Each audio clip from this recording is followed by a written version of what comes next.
All right, everybody, welcome to episode 3 of Growing Your Successful Business. My name is Brian Harding, and I have with me Keith Armstrong from Strong International Law Group. Welcome, Steve. Or Keith, I'm sorry, Hello. Steve. Jeez. I answer to both. That's right, that's right. So first off, thanks everybody for listening. Thanks for all the feedback you've given me. I really appreciate it. And just a reminder for this podcast to work long term, we need to continue to pass along the information to business owners and managers for free.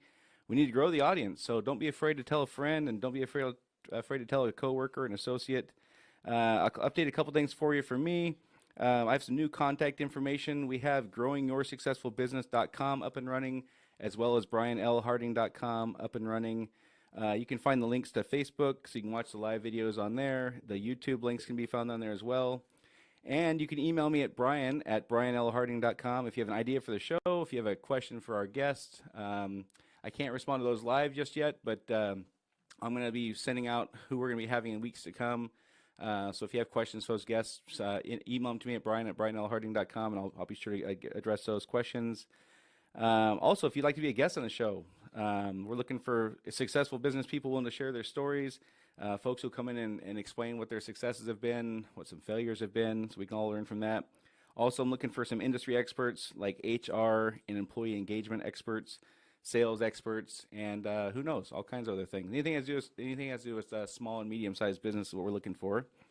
And I'm excited to announce we have a couple of sponsors for today's show. So this podcast in particular is being brought to you by Harmony Photography. Angie Whitten, owner of Harmony Photography, is a graduate of the New York Institute of Photography. Her studio is located in Puyallup, and she serves clients in all of Western Washington. She specializes in weddings, boudoir, newborns, glamour shots, portraits, and I can tell you from personal experience, she does a hell of a job with fleet photos and headshots. You can reach Angie Whitten at 253-880-2672, or take a look at her work at myharmonyphotography.com. Again, that's Harmony Photography at 253-880-2672 and myharmonyphotography.com. Also sponsoring is Devoted to Video. Dion Baldwin with Devoted to Video works with business owners and professionals with little or no experience producing professional, impactful videos. These videos will promote your business and allow your potential clients to meet you and learn what you're all about before they ever even speak to you. As Dion would say, her style is not a wham-bam business transaction kind of style. She takes a personal interest in her clients and invests the necessary time to really craft the story her client is wanting to tell in their videos. You can find Dion and Devoted to Video on Facebook. Just search for Devoted to Video on Facebook there, or go old school and pick up the phone and call her, 253-904-7450. Again, that's Devoted to Video at 253-904-7450 or via Facebook. So thanks a lot to those two groups for taking care of that for us. We really appreciate it. And now let's get to our guest, Keith Armstrong, not Steve. Keith, I'm not sure where that came from. I answer. I'll take it. It's a Monday. Perfect. So I'll tell you what I know about Keith. Besides being a sharp-dressed man, which I swear the ZZ Top song was probably written for you, because every time I see you, you're always dressed to the nines, man. It's awesome. And you're a smooth-talking son of a gun also. Plus, you're a hell of a nice guy. I've never, ever seen you without a smile on your face, I don't think. And that's pretty remarkable considering your chosen profession, I would say. Well, beautiful wife, Yeah. bills paid. Those things help. That's right. Plus, you're smart, and you don't take yourself too seriously, which is one of the reasons I wanted to have you on here, because it's hard to relate to folks who take themselves too seriously, especially in a scary profession like law. Oh, yeah. And I get the impression you like to win. Are you a competitive guy? I do like to win, but sometimes my losses are actually better. Really? Depends on if it's the best interest of the public. Gotcha. Because Okay. I've been a lawyer who's been working in government law where I Okay. protect the people. Sure. Sometimes I should have lost. Yeah. Sometimes I should have won. Right. Depends on which side of the law you're on. Gotcha. Okay. Well, we'll get to all that stuff. So, Strong International Law Group is an AVO top-rated lawyer for 2018, Global Leader Lawyers Business Services Firm of the Year 2017, Entertainment Lawyer of the Year in the USA 2017. So who's a good client for you? Small business who does not have a lawyer. Okay. Because everybody needs counsel, even me. Every Right. now and then you need counsel of somebody with some expertise, and you really need somebody to bounce some ideas off. And your best buddy may be good, but it may not be legal. Right. So Right. you need somebody. You need a good accountant. You need a good insurance agent. You need a good lawyer. Right. Yeah, it's amazing. Just in conversations, over the years, people have with other business associates, and you bring up a problem, and somebody says, "Oh, you should try this," and you go, "Well, That sounds great, but it's not legal. Hmm. You can't do that. Well, that so and so does it. Well, that's great that they do it, but that doesn't make Right. it legal. Right. So before we get all the important legal stuff, recently you taught me a skill that you said would save my life. You remember that? Ah, And it wouldn't stro- be fair for me to keep this life-saving skill to myself and not That's share it with right. the listeners. So That's before right. we get to all the important legal stuff, would you please explain to me the life-saving skill you taught me? I believe was talking about having strong contracts. No, it was how to shake hands, man. Oh, that's so true. Yeah, it would save your life. You told me in the right So neighborhood it would save my life. So That's I'm exactly assuming right. it's because I'm a short, pudgy white guy that this might be applicable in different kinds of neighborhoods. Is that right? This is applicable to all white guys and everybody non-black. Okay, all right. So, well, we got an audience watching, but for those of us for those of them who cannot watch, still they need this life-saving skill. So walk Right. me through the life-saving handshake. Well, one of the things that you know about the black community, we are relationship oriented. Okay, If you are cool, you have to demonstrate that. gotcha. And here's how you do it. Show me your hand. All right, Gabe. So now for those of you listening, we're shaking hands, but we're doing like we're getting ready to arm wrestle. Right.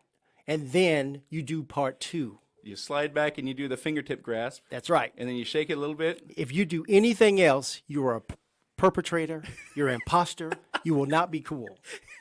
And you need to get the hell out of Biloxi right now. Right? I'm just telling you, this shake, if you do this with a normal, everyday thing, you will save your life in a dark alley in Detroit. Gotcha. It works in Detroit. It works in It works in everywhere Compton. It works everywhere. Okay, because they'll that's know good. you're cool.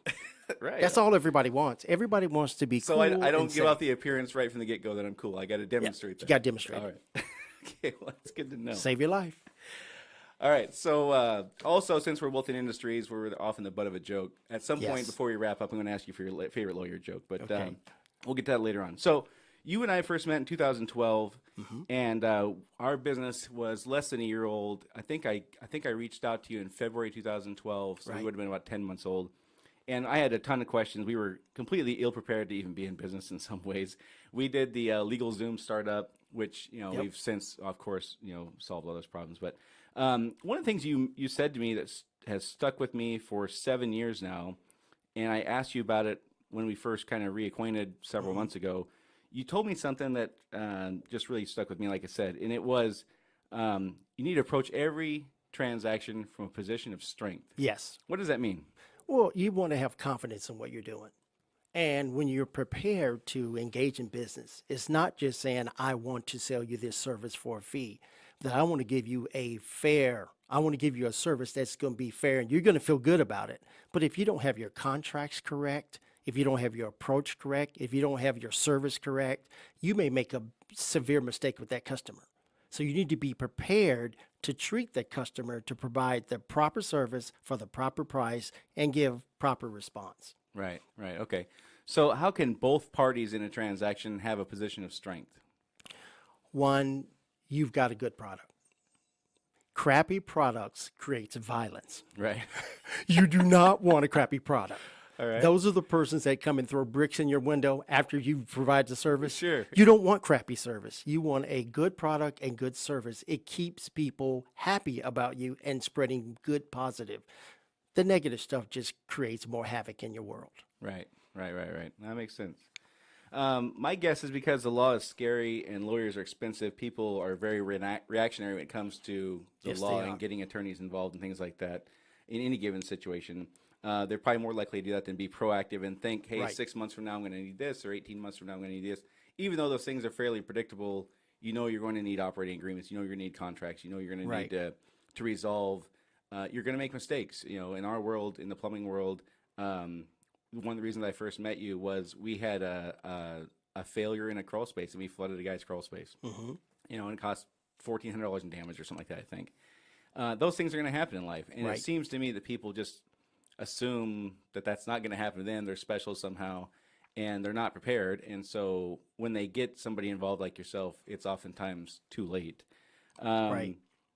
So, and they say things like, what's worked for us so far? What we're doing has worked for us so far, or this always works. Well, things always work in any world until they don't, Mm-hmm.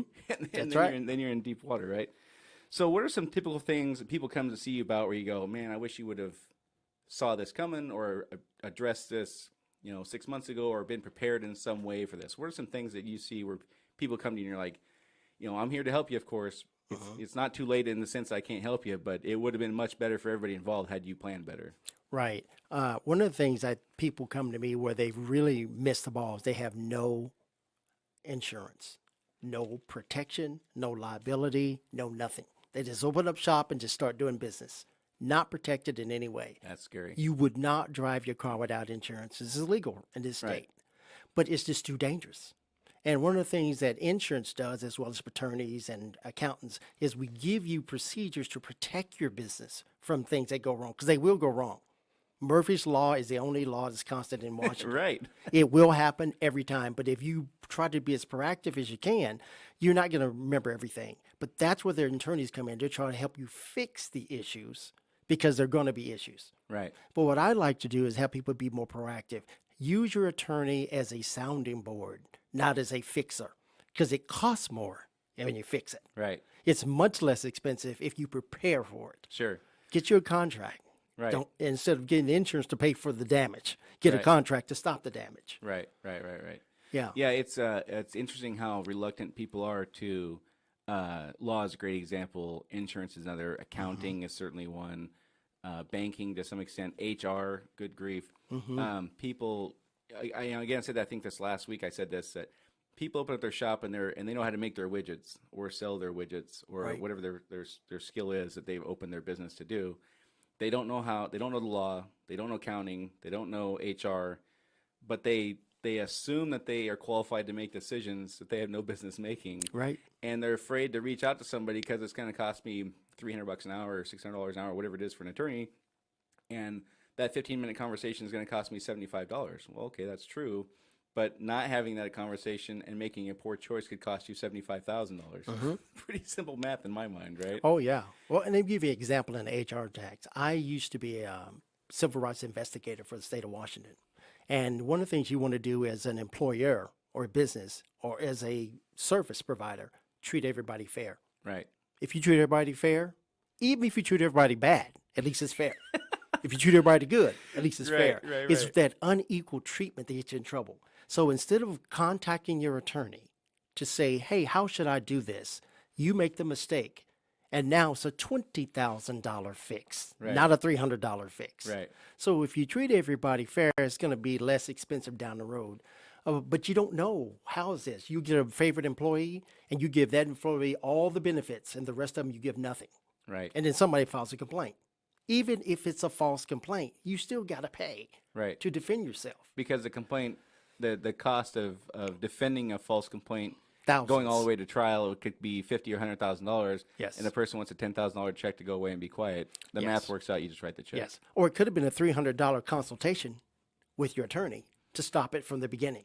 Sure. Proactive is always less expensive. Right. And people just don't realize it. They think it's so expensive, but fixing problems is way more expensive than trying to get your procedures, your processes, and just treat everybody fair. Sure. Okay, so let's say we've got a business that's just starting out. They open their doors, April 1st this year. And what should they absolutely not open the doors without? What kind of legal documents, procedures, plans, whatever you want to call it, should they absolutely have before they even consider saying, I'm officially in business? Oh, it's easy and simple. $200 and a proper registration. Okay. Because you're in business to do business, but your business protects you from bad acts or mistakes you might make. If you don't have your business properly, that's for all you sole proprietors out there, please change today by Right. noon Right. tomorrow. If you don't have your business to protect you, somebody could get mad at you, sue you. They will have your house, your car, and several of your kids will all be up for auction because you don't have any protection. But what people do is I'll be a handyman with no business protection. The business protects you from harm. And it costs $200 online. Right. Done and in some 20 requirements minutes. to have an annual meeting and things like that to meet the yeah. requirements of an LLC or a C corp or Yeah. whatever. So I don't really want to get into a whole lot to what's better, LLC or incorporating. That's something that's probably more specific to each business that a person Right. should talk to their specific attorney about. So once you have, so you're saying that to start out, just get your license and Just get it. Okay. Operating agreement, we don't need day one then. Buy-sell agreement, we don't need day one. You don't need to operate again right away, but to open a bank account, you'll need it. You'll need three things. You need your registration with the state of Washington, whatever it is. You need your EIN, which is Employment Identification Number from the IRS. Yep. And a membership agreement or organizational articles of incorporation. Bank always will allow you to open up an account with those three. If you don't have those three, you can't open an account. Right. You can be in business, Sure. can't cash checks, Right. can't get your money. Right. You need those things to start out. Okay. So then, what's some basic things a company should have in a year in, and they have a few employees? What are some things they need to have then? Some employee rules, some kind of rules. Even if it's on one page, you're going to need some kind of processes, some kind of procedures, some policies, because you got employees now. Right. And they're doing different things.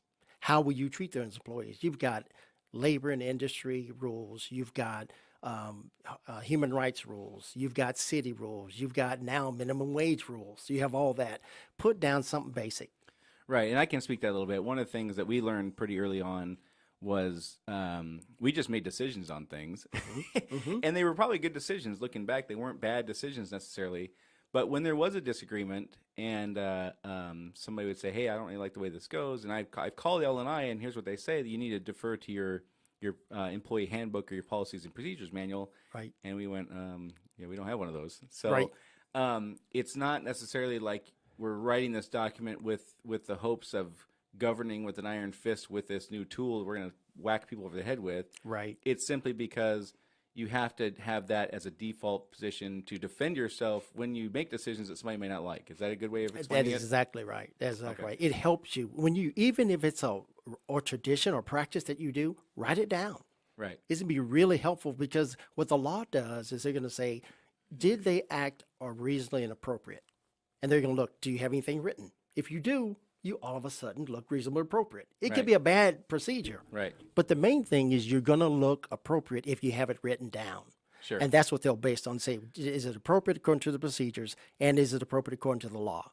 You may not be breaking the law, but you may be breaking a bad business practice. Putting it down actually helps you make a better argument. So when you start having employees, you got to think about things like time off, whether it's paid or not paid, depending on where you live. There's different laws on that. Right. But okay, so you're going to say we allow time off for employees, paid or unpaid. Again, it doesn't matter. Right. And most people just assume that person's going to call in sick once in a while. They're going to take a week vacation with 6 months notice and things like that. They don't take into consideration somebody at some point is going to be gone for 7 days, unexplained or whatever. Right. And what are you going to do when that happens? And generally, when they make a decision when it's happened, they're either pissed off or hurting. Now the business Right. is suffering because the person's gone. They're making emotional decisions, not logical decisions. And they say, hey, well, you should have had a doctor's note, or you should have had this, or hey, you can't just take 7 days off without pay, you're fired, or whatever. Right. And they don't have a policy to explain that, and then now they're in trouble, right? That's right. In trouble. And you got to explain to the government. And the government's going to look for your policies and your practices. And if it's not written down, how do we know it was a policy? Right. And how would you give the employee notice when you don't have anything to warn them about? Right. Because the law wants you to have notice, and then you can actually punish somebody for something. Sure. You can actually have a reaction if you give them notice. But if it's in your head and not in theirs, Right. you've never told them, they never known, how can you hold it against And them? in the spirit of fairness, I think employers have an obligation to let employees know what I mean. Should. Sure, the law requires it, but just in the spirit of being a good person and a good company to work for, I think it's important to let people know. Here's what the expectation is. Yes, you have Right. paid time off. It's fair. Here's how we expect you to use it, and if you deviate from this, we're gonna have a problem with that. Right. But full disclosure. And again, when you start having employees, especially, but even before you have employees, it's difficult for most people who are focusing on how to make the newest, best widget to think about all the different variables and scenarios that can come up and all kinds of Right. things. This is again why it's important to just get a lawyer who can say, hey, here, I'm guessing most attorneys have a template. They're going to say, somebody's going to come to them and say, I don't have a policies and procedures manual, and I don't even know what it should look like. I'm guessing most of you guys could say, here's a good boilerplate one to start with just to get you going. We can find one. Right. Business lawyers do have these. A lot of lawyers have their own specialties at their areas. Business lawyers, they're familiar with all of how it looks. Right. Okay. So that's a company a year in and a few employees. How about a few years in, let's say 3 to 5 years in, and now you've got 10 employees? What are some things you should be looking at getting in or having by then? The policies are definitely there, doing some things. One of the things you might want to do is having key man insurance. Okay, what's Some that? That's you're the plumber and you got a brother-in-law who's very valuable, and you got some other people who are worker bees. Well, who would affect this business the most if they were off for 3 months? Right, they got to make the money. Yeah, yeah, the ones that are very important to it. So if you are the principal of the business and you are the brains of the business, if you're gone, that business would suffer tremendously, Right, and you can't replace you right away. Right. Can't even find you. right. Keyman Insurance is a way to help that business get along while they look for another you if you're not able to come back. Right. So Keyman Insurance, for those of you who don't know, is basically life insurance for Executives. key employees. Key employees. So if you have a key employee who's bringing in, $1 million a year in revenue and sales or manufacturing or production, or they're a key supervisor or whatever, and they get hit by a bolt of lightning and they don't make it, it gives you whatever your policy is. Let's say $500,000. It gives you money to sign somebody to do that job right now, or Tide you or over. replace the revenue that is lost because that person's gone. That's right. And so you would have let's say $500,000 policy on somebody who's bringing in $1 million a year or whatever. The idea is you would take some of that money, put it in the bank to recoup the lost revenue, and the other money to go, okay, if I need to give somebody a $25,000 signing bonus to get them on board today, I got the money to do it, right? Right, right. Okay. You need that. And follow along with that is succession planning. Once you start to become successful, you want to keep that success. Man, I'll tell you, it's funny. I didn't even have that in my notes, but it's funny you mentioned that. Succession planning is something that I look at people and ask them about that, because I've gone to many business owners and say, we don't have one yet. This is a few years ago. We have Right. one now, but we don't have one yet. What's your plan? They all just kind of leave me and went, yeah, we haven't gotten to that yet. Yeah. It's a Murphy's Law. That will happen. I do estate planning, and I actually had a client who passed away. Right. They were going to get something done the week before. Yeah. You never know. Right. You need to have succession planning now, because you could get hurt in a wreck. You could break your hip. You could be I'm not that old yet. I Well, can't, not I you, can't break not my you. hip. Well, no, you How never dare know. You never know. You don't ever know what's going to happen to you, and you need to have a plan in place in case you're not there, or a plan in place in case the key employee is not there, or say they make part of your business illegal. Right. I found a business that made almost $500 million worth of industry, and Google shifted policies, and that business is no longer viable. Wow. $500 million. Holy smokes. They didn't plan for succession, and so half their business is gone. They've got to start something new. Right. So even for those people out there who are invincible and can avoid lightning strikes at all times, succession plans are good, because at some point you may want to retire. I think, again, most folks probably start a business and just, if they can survive the 5-year rule. First, it's a 2-year rule. 80% of businesses fail in the first 2 years. And then I remember when we hit 2 years, and hey, we hit 2 years. And everybody's like, yeah, well, the real number is 5 years. Yeah. We hit 5 years, yay! And everybody's, the real number is 10 years. Yeah. And so I think most folks are just focusing on that first couple of years, and they don't think long term. But what are you going to do when you're 70? Are you still going to be making your widgets and selling your widgets, or do you Right. want to retire, or do you want to transfer ownership to somebody so you can work part time at least and still get medical benefits and a free car, or whatever perks you might get as being a business owner, but not the majority business owner? And the notion that you're just going to find somebody who's going to walk up and say, "Hey, I want to buy a widget manufacturer. Here's $7 million," and Right. that's not likely to happen Doesn't in most happen. cases, right? Doesn't happen. You want to have a plan, and you make the succession plan. Determine how you're going to exit the business. Right. What if you get a partner who's dishonest, wants to steal half your money? Right. What's your plan? You can't just say, prosecutor, go sue them. You've lost $500,000. You've Right. got to have a plan It's too late. to succeed where you are and where they are, because things happen all the time. Sure. Yeah. Okay. So we covered kind of the basics of that kind of stuff. Let's talk about partnerships a little bit. So, whenever I tell people I have multiple partners, in the beginning I had 2 partners. There was 3 of us. Now there's 4 of us. People always looked at me like I had antennas in my head. And said, how could you possibly make that work with 3 people and now 4? And I don't know if we're just lucky or if we're all just really good. I don't know what the deal is. But so tell people what makes a good partnership. Obviously, you mentioned honesty It's a and good integrity. team. Those are a couple things. But what if I'm looking for a succession plan? I'm looking to 40 or 50 years old, and I want to retire when I'm 60 or 70. I got plenty of time to plan, but what am I looking for to craft a succession plan and a partnership? Right. One of the things you want to think about are the partners that you have. What do they bring to the table? You may have 4 aspects of your business, and your partners bring 2. You may want to add to that. Right. You want to think about, how do you want to live your life? Do you want to live your life working all day and all night? You want to work part-time? Do you want to do 75% of the time? And once you've got the right partners, you can actually take time off and the business still goes. Or they can take time off and the business still goes. Sure. But if you have a team that works together, even if they have different skills, that's the key to partnerships. It's kind of like being married, but it's different because you're a team who are working to put your part of the business so that it goes smoothly and put their part. So everybody's working together to make the thing run smoothly. And that's what you want for a partnership, because one of the downfalls of partnerships, what happens to me affects all of you. That's the difference between partnerships. A lot of people do not do partnerships because of that. They Right. do corporations. Right. They do sole proprietorships. They don't want to have my actions affect you. But in a partnership, it affects each other. So you want to have a good synergy with your team because everybody's in it together. It's Right. not no Lone Ranger stuff here. You got to work as a And team. similar to the employee handbook and the policies and procedures manual, an operating agreement is just basically a set of rules for partners to work within. Correct. Again, it's just documentation to fall back on. If Something if happens. something bad happens, somebody does something or whatever, now you have your set of guidelines that we said this is how we're going to operate. Here's how you deviated from it. Now we have something to go off of versus it was a handshake deal in 1978 and now you Right. violated that and here we are. Right. And you can always change your policies and update them. Right. There's always a way to do Probably once a year you want to look at that? it. Most people use it every couple years. Couple years. Okay. Yeah, depends on how fast you grow. The faster you grow, the more you got to change. Right.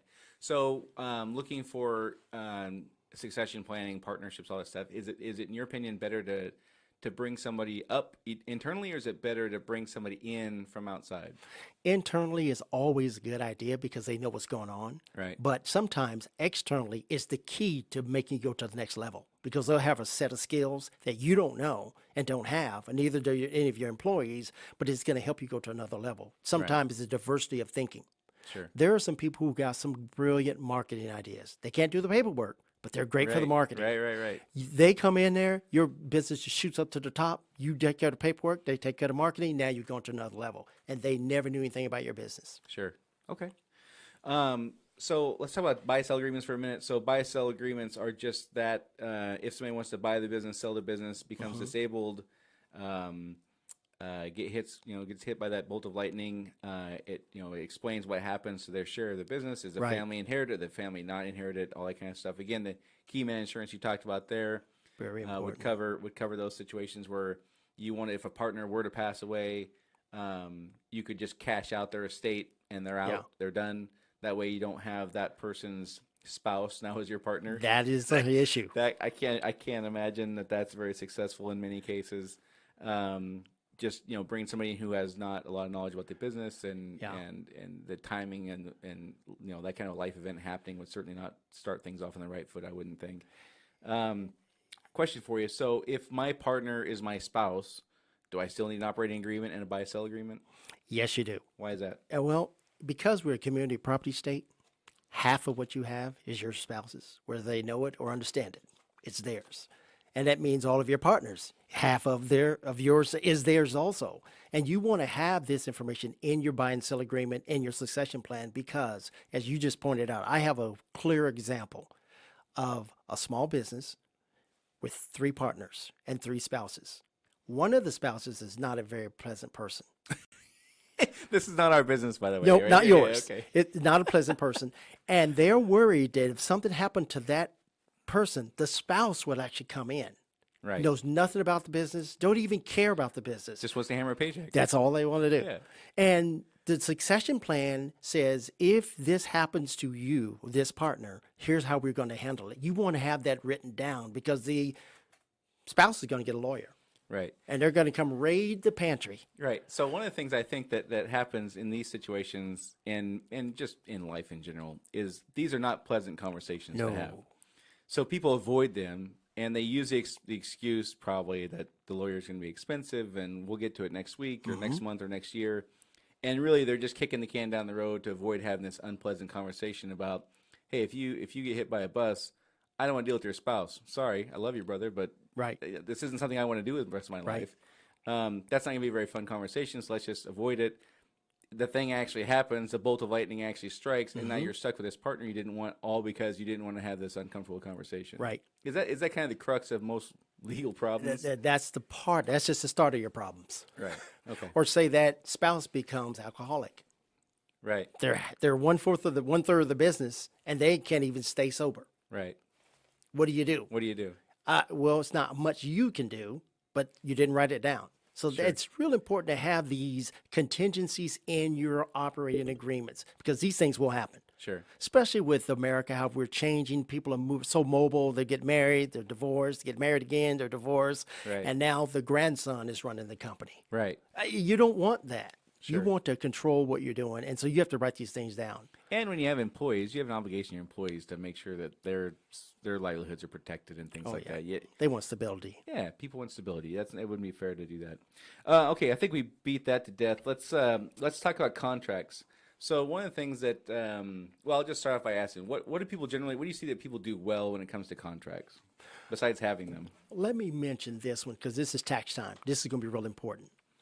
The average business they do widgets and they have paperwork. They'll do the widgets really well. They'll be really light on the paperwork. Right. And then somebody has a complaint against the business and they sue them.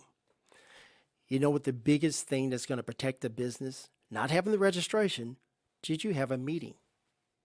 Many small businesses never have a business meeting throughout the year. Right. Nothing written down that they actually conducted business. And therefore, the attorney comes, says, hey, this business has never had a meeting. This is a hobby. They pierced the corporate shell, and now the house is now all up on the lawsuit because you didn't have a simple 2-minute business meeting. Right. And take minutes. In minutes. Yeah. The business, I always advocate 3 business meetings. If you start a business with me, 3 meetings right away. Because if you don't have those business meetings to actually prove you were a business, they could pierce your corporate shell and you become everything you have is up. Your house, everything.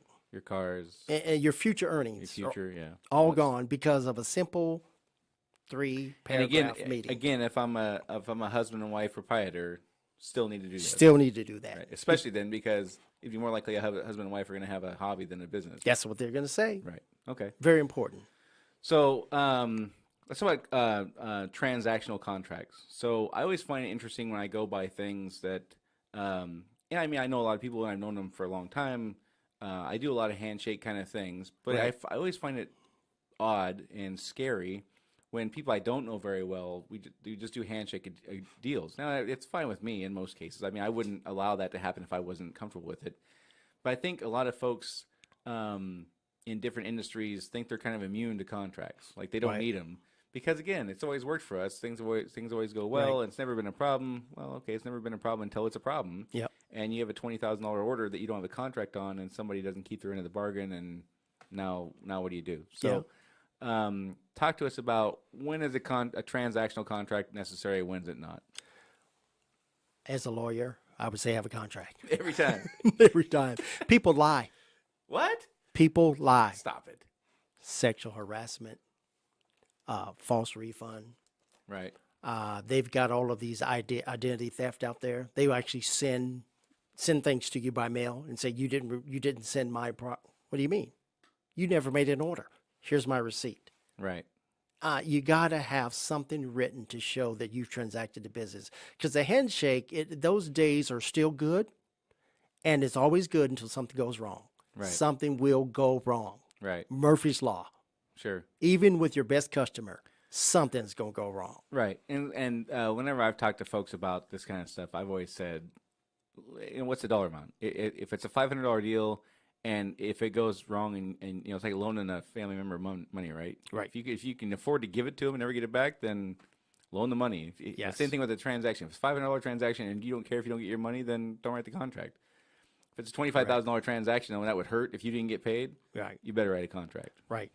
You will. And this is good business. Everybody has their same expectation. When you have something written down, you know what to expect. They know what to expect. If something goes wrong, you still know what to expect. Right. That's the problem, is when things go wrong, the expectations go out the window. Right. Because I thought you said this and you thought I said that, and it's all nonsense at that point because there's nothing written down. And you just say it's doing business. It's not personal. It's just business. Right.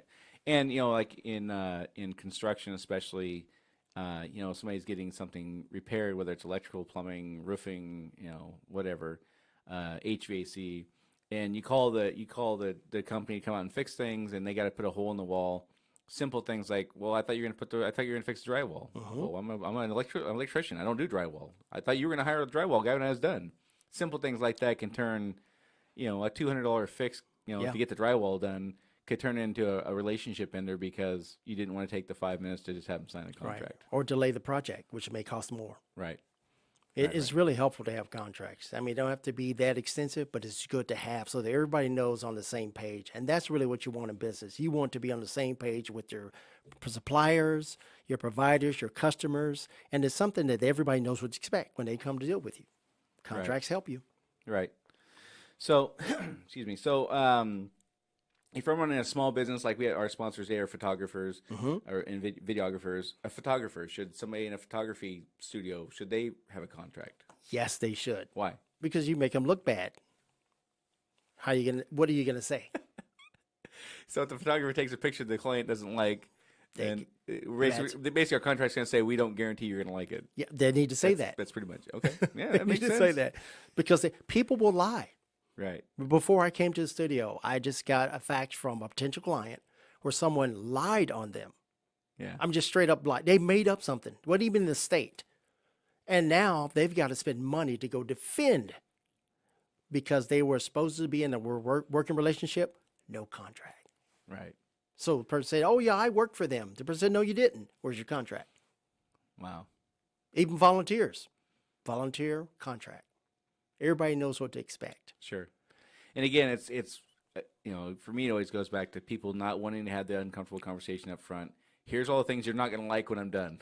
Who wants to have that conversation, right? We hate that. But that's the fact of life. I'm gonna do X, and you're gonna expect Y, and here's the difference. And here I'm telling you up front, I'm not gonna do this. I'm not gonna do this. I'm not gonna do this. I hope you get it done by a great professional. That's not in my wheelhouse. It's not something I can take care of. Right. I think a lot of folks would just rather hope that the person buying assumes correctly that this isn't something they take care of, and everybody's going to end up happy. Right. And that probably doesn't happen as often as they would like. It happens a lot in America. That's why we're used to it. We're used to good relations. We're used to people keeping a word. We're used to people being honest, but there's just a few who are not. Right. And those are growing. Right. Used to be everybody was honest, but a few bad apples. Those few bad apples are now 10 or 12. Sure. It's just getting worse and worse. So give me some examples of just other than contractual stuff and partnerships and stuff. Just give me some examples of things that people have come to you and it's just a mess when you get it. Yeah, and you may or may not have been able to fix it, but you get it and it's like, man, you did this and that was just dumb. And you followed up with this and that was just stupid. And you did this and that should have happened 6 months ago. What are some things that patterns of things or specific examples of things you see people and you're like, man, what were you thinking? Well, let me go. Since taxes time is on my mind right now, I had a client who never had a meeting on his business. Right. Been in business 12 years, never had a meeting. And now his accountant is looking for all of his paperwork so that they can file taxes. Right. He had to actually go and the lucky thing for him is that client met with me several times during the year, and I documented it. Sure. He actually can validate he had a meeting. But do you know he's got to pay over $50,000 in taxes because he could prove that he had meetings? $50,000 in So not taxes. documenting a meeting Was gonna every cost him quarter or whatever cost him $50,000. Wow. And I saved him because I happened to be the person he was meeting with. Wow. I said, did you write these meetings down? No. I said, you're in business. You got to have meetings. All businesses have meetings. Yeah, but I'm a sole proprietor. No, you still have meetings, even if it's just you. You meeting with your accountant, meeting with your tax attorney. It's all kinds of stuff. $50,000 was saved him just by having meetings. Wow. One So paragraph. sole proprietors still need to document meetings, even if they're talking to themselves or talking to Yep. attorneys or what. Okay. Well, Yeah, couldn't that's- believe it. That happened last year. Wow. $50,000. That's- So just as that simple. that's great Here's another information. one. Self-help legal business. I had a client in Pierce County, went to court on his own. He had a business. What he did not know and was surprising to me is if you are a business in the state of Washington, you cannot go to court and defend yourself. Wow. Not allowed in court. So what he did is he grabbed on the internet somebody's legal brief. He grabbed somebody else's name, put them together, and went to court. And they told him, you are not allowed to come. You have Right. to hire an attorney. Right. So he hired me. I couldn't fix it. Wow. He grabbed somebody from Linwood. It wasn't even his attorney. They had Yeah. never heard him before. Right. He grabbed somebody's brief that wasn't his. It just sounded good. Yeah. And I was supposed to, I couldn't fix it. Right. I fixed 11 problems that I found in his case. But the one problem I couldn't fix was that one where he went to court and represented himself using And- somebody else's And he was credentials. dishonest in the process by stealing somebody else's Yes, stuff. exactly. Some of the attorneys. 2 attorneys. That's ballsy to steal an attorney's stuff. Well, I was pretty happy that I fixed 11 separate problems. right. But I lost the whole case because of that one that he screwed up. yeah. Do not represent yourself in court. Right. First of all, you can't. Yeah. Second, the court will throw you out. Yeah. Third, I hope I can fix it. Yeah. And I what- couldn't what's fix the it. saying? A counselor has himself for a client, has a fool for a Yes. client, or something like Yes. that. Yeah. Yeah. Yes. What else you got? What other blunders have people made? Always have an emergency plan. If you don't have an emergency plan in your place of business, you need something. There's always like Mount Rainier blows, kind of Mount emergency, Rainier or- blows, electrical power goes out. How about this one? It's the ransomware Right. on your internet. Hospitals are doing this right now. Somebody will come and do ransomware and say all of your patient records, if you don't give us 50,000 in digital currency, we won't. They have to do it Right. because they can't get them back. Right. You got to prepare for that. Simple software less than $100 can protect you from ransomware.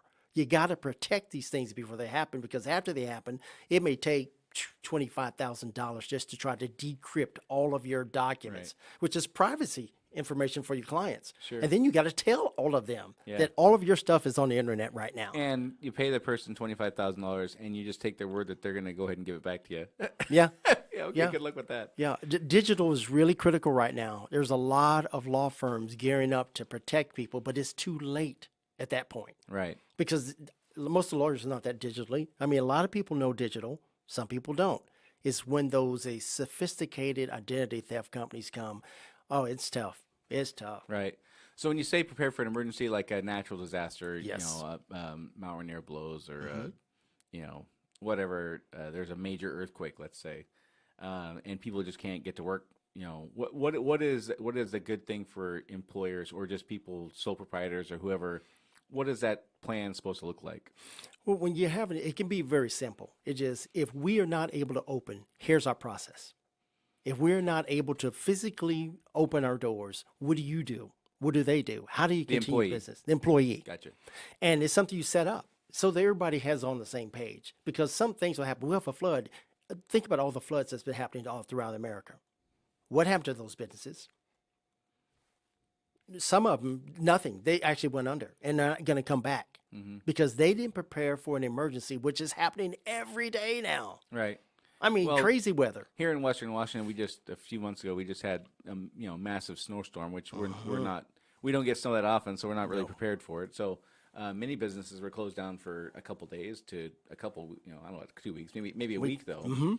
And they just, what you're saying is notify your employees. Here's what's going to happen in the event something like this happens. Here's what we expect from you, the employee. As the Right. employer, we expect you to check in every once in a while, or whatever your expectations are. Right. What about, do we need to share that plan with our customers, or is this just an internal thing? Internal. It's Okay. internal. Gotcha. Because what you're trying to do is provide services to the outside public. When you are not able to perform, how does that happen? What if you have a shooter on scene? Right. What happens? Is there an emergency button? Is there a safety button? What if you have some crazed person come in and wants to shoot up the place? Right. What do you do? And the reason why I think this is important, I used to be an assistant attorney general for the state of Washington. And this was not my job. But because I had some customer skills, we actually had some shooter situations. Emergency, WSP called, State Patrol called. Wow. This guy is going to endanger the governors, the attorney general's office. They knew who to call, so they called an attorney general. Well, I happened to be the one answering the phone. Right. I had to go talk this guy down from a dangerous situation. And I thought, what's our process for this? Calling an attorney general, a lawyer, is not going to help you when somebody's got a gun. Right. Well, that 5 times in 20 years that happened. Wow. It was crazy. That is 4 of the crazy. times I was unlucky enough to be at the phone. Yeah. So I actually had to deal with it. One guy had a computer. He was so mad about Best Buy or some kind of computer store. He was so upset. He went to the attorney general's office and he was actually trying to hit someone with the computer. Gotcha. So they had WSP at gunpoint trying to keep this guy from beating up on state employees. And I had to talk him down. I'm thinking, we needed a process for this. Right. So for folks who are running small businesses, I'm guessing that if you just met with your attorney once a year and spent 2 hours with them, just in general conversation, how things going, the attorney's spidey sense is going to go off, 14 times or so in 2 hours and go, we should probably talk about that. Oh, you're doing that? We should probably talk about that. How often should somebody be just meeting with their attorney just to, hey, here's just a State of the Union kind of a thing. Here's how we're going. Attorney Joe brings some questions and just kind of sort out those things. Nobody is going to think about be prepared for an active shooter coming into place, probably, unless you run a Walgreens and corporate's told you to. That's right. That's right. I imagine that those kind of things aren't things that pop in people's minds, generally speaking. So how often should folks just meet with their attorney just to run through things? I would say periodically, maybe not quarterly, but just periodically, 2 or 3 times a year. You need to just touch base with your attorney because things will change. You'll want to expand. You want to do some things. And I would talk with them because there may be a better way to do it than what you're thinking of. Right. Because you're thinking about the best widgets. But the attorney's also thinking about the best widgets in this state law and the regulations. Oh, how to protect they you. They just changed that regulations. You probably weren't aware of that. There's a lot of things you might want to do differently if you knew what the legal ramifications are going to be. Sure. And Yeah, you and that's can't keep up. one thing that the government does not do a significantly good job at They do notifying people of law changes. They do Law passes in March or April. It may go into effect July 1st. It may go into effect September 1st, January 1st next year. So laws are changing throughout the year. All the time. And nobody gets an email notification that says, hey, this law applying to you changed. It just doesn't work that way. So, yeah, I would suggest quarterly. Periodically. Yeah, quarterly probably. Again, depending on how big your business is. Just to touch So, base. so let's wrap up with some home runs. So give me some success stories. What do people come to you with, and you're like, man, this couldn't have went any better. Good job. Well, one is when they've come and they've got something in writing that they did. Right. They said, look, I have employees making a complaint. What'd you do? Here's my process, and I did that. Good. Protect it. Right. Not that you're right, Yeah. but protect it. Yeah. Because that's the key. So I think that's a key thing for folks to hear is it's not important if your decision was quote unquote right or wrong. Right. It matters if you followed your procedure. That's right. That's right. That is the actual help in court. Gotcha. Because it don't have to be against the law. It could be a bad business practice. That's just bad business. But it's not going to help you if you just made it up and it was in your head. Right. Something that you wrote down is going to be helpful. Another thing that I like what people do is they'll come in and say, you know what, I treat everybody fairly. Because I see a lot of unfair things happening. And that's when people come to me, when it's unfair. Right. But when you treat everybody fair and says, look, you know what, everybody gets this refund. I don't care what the situation is, they get this refund. I treated everybody the same, and this person's saying something different. This is my practice. If you have a practice of doing something, even if it's not written down, but there's a practice that you can show, demonstrate, and get somebody to third party say, yes, this happened, you can be protected. Because sometimes it's not the law, it's not your written policy, but it's been your practice that you've been doing for 20 years. And you can demonstrate that, you can be protected in court on that. Right. Just so, a practice. So just a question just popped into my head. So let's say that you're, 99.9% of the time you're a pretty reasonable person. You're making good decisions. You're treating people fairly. And you come in one day and you're just in a bad mood or you're in an exceptionally good mood.